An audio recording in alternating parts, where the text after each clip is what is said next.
I think right now, you reap what you speak. You know, this is a clear definition of the power of the tongue speak life and death. You know, a lot of times, you know, when we trying to, you know, sell records and all that, we want to say the most craziest stuff to capture that moment, to, you know, paint a picture. And, you know, I think he could have been got out of that situation with these people, but he indulged trying to stay down for the wrong people. Half the people that he got on his payroll would never do the same for him. You know, I think after D Thing died, you know, I think he became numb. You know, he took that real hard. But I also think that Lil Durk he might not get hit for that, but, you know, he's going to be fighting this for a couple of years. You know, it's going to be 2-3 years before he managed to get up out of there. Allegedly, you know, they adding another murder for hire to his name, but.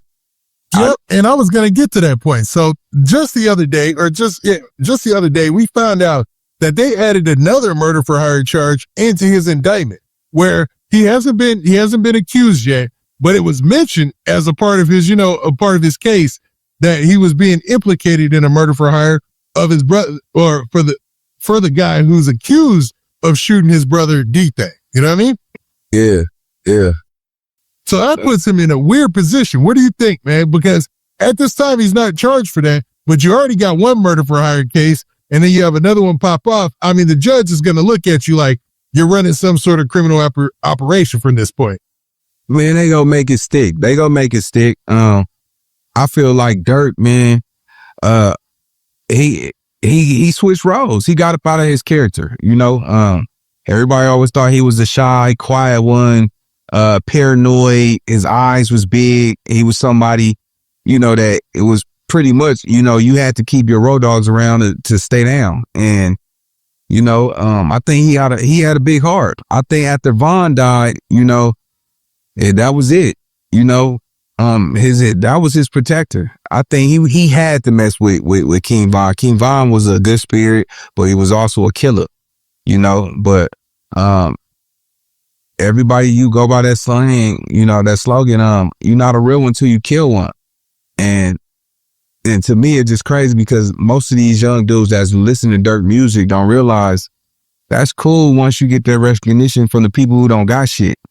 But when you sitting behind that wall and, you know, you talking to them kids on that phone and, you know, you get your phone and you're on Instagram and you saying, oh, I did it for O Block. Oh, I did it for OTF. I did it for LA. I did it for Compton. Ain't nobody go care about who you did it for. Yeah, we go sit back and be like, oh, that nigga with it right there. That nigga solid. That nigga a gangster. But a couple hours after that, like, hey, bro, hey, what we drinking on, fool? You know what I'm saying? Like, you know what I'm saying? We don't really care. You know, it's this invisible dotted line that we believe that all this shit that we doing in the streets really count, like it really matter.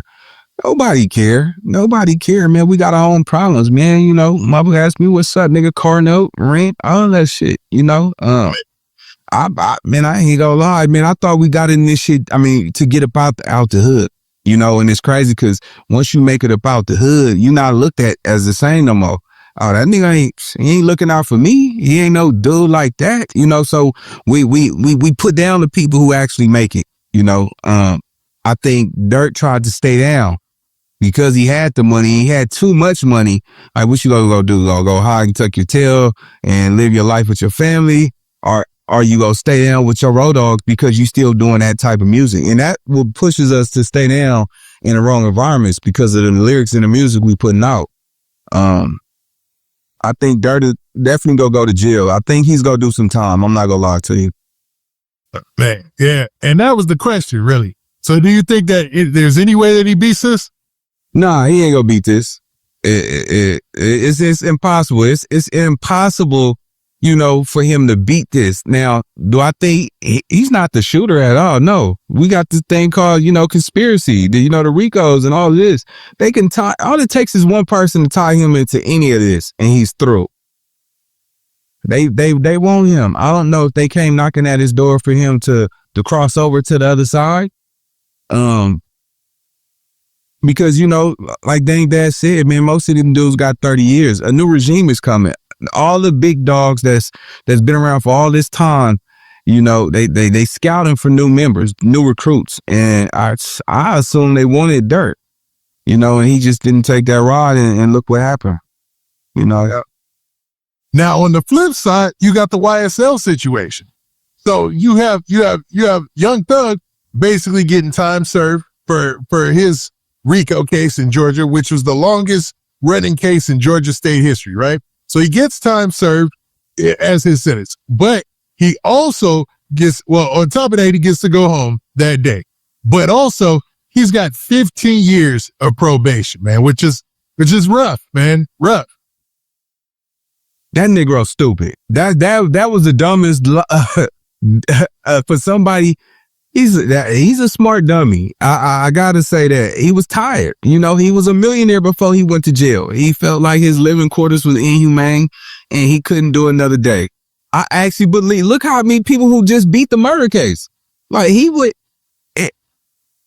railroaded himself. You know, now you gotta be a scary person. You gotta be paranoid because you sleep with the wrong woman. All she got to do is say, "Oh, I didn't give him consent." You're through. All it takes is for, you know, some secret agency to get somebody get close to Thug, leave a gun under his seat, and have the police pick him up. You're through.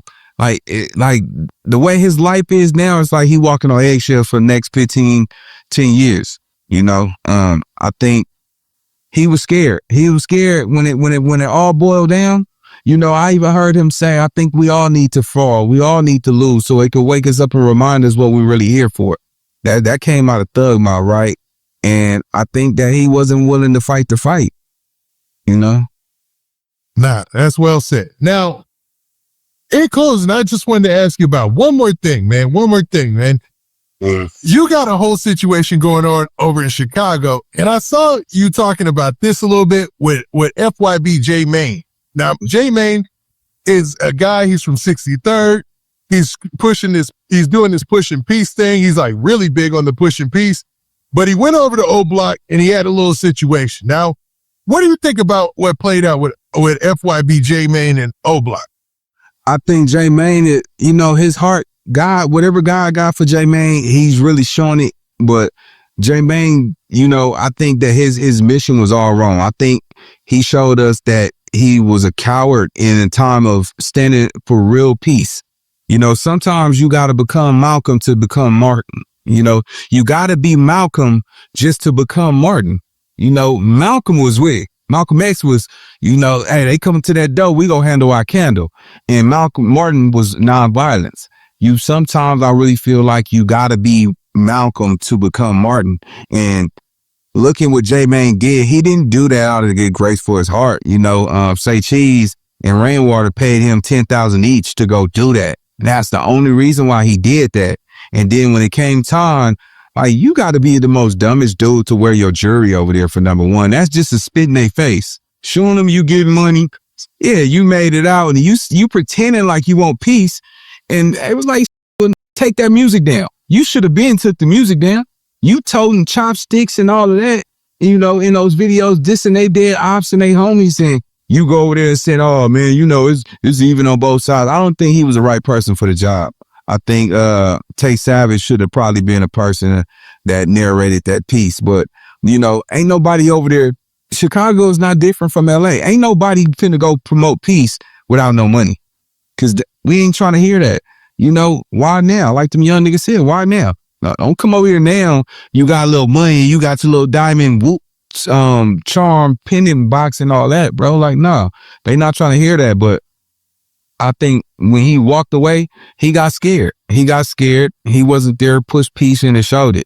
I think, you know, he portrayed a role that his heart was in the right place, but it was just at the wrong time. You know?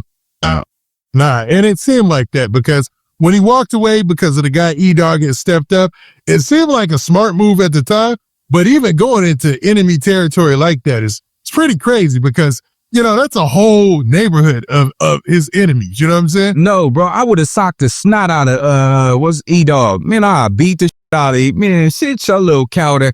Man, you didn't want no smoke either, man. You seen all them people over there. You jumping out your body like you really with that. Man, come on, man. You better stand down. Come on, man. I could hear, man. Edogg ain't no nigga like that.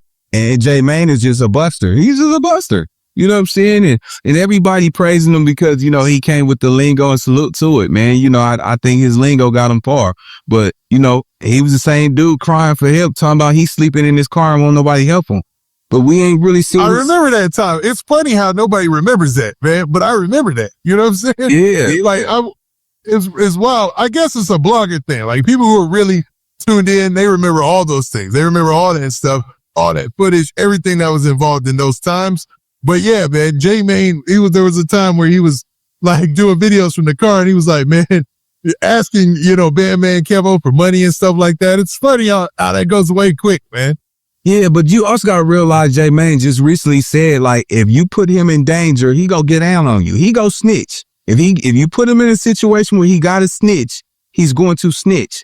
So if you feel like that, why keep the gangster music up on these platforms? Why don't you take that shit down? Because you're still promoting and advocating. You got the world thinking you still with the shooting. You just did a music video holding guns. So it's cool to portray the image and let these kids say, hey, y'all can do the same thing too. But if you get caught up, you go snitch. Man, I think the money will change you. And I ain't gonna lie, money will change you. Shit, it changed. I wouldn't dare put myself in a situation where I'm looking at 30 to life. Nigga, I cut you off. Nigga asked me, come on, nigga, we got to go do this drive-by on these niggas. I'm cool, bro. Like, say what? Say what? Hey, how you get my number? Nigga, don't call my phone no more. Nigga, nigga, it's over. I'm not rocking with you if you ask me to do something like that. But I would never, on my life on this earth, I would never snitch. I would never put myself in a situation to do it because I know people that try that hand is the ones that backfire on. It's not mandatory that you go outside. Let's keep it real, bro. You don't got to be no gangster in the streets no more. It's cool being the dude that go to school and do all the gangster dudes' homework. That's gangster. You charging every dude $25 to do their homework. They're going to protect you because they know they still got to stay in school. You know what I'm saying? So I think we just got to change the narrative and let these youth know.